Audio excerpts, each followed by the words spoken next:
Hi everyone, welcome to Quad Tech. In today's video, I'll show you how to enable restricted mode on the YouTube app.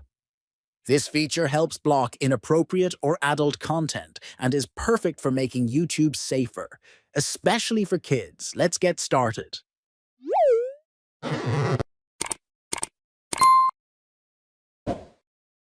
Open the YouTube app on your Android device. Make sure you're signed into your account. Tap on your profile picture in the bottom right corner of the screen. From the menu that appears, select Settings. In the Settings menu, choose General. Scroll down until you find Restricted Mode.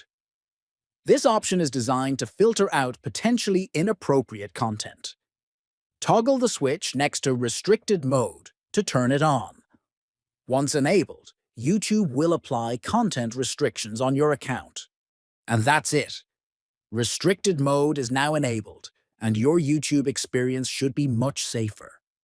Remember, while this feature helps block inappropriate content, it's not foolproof.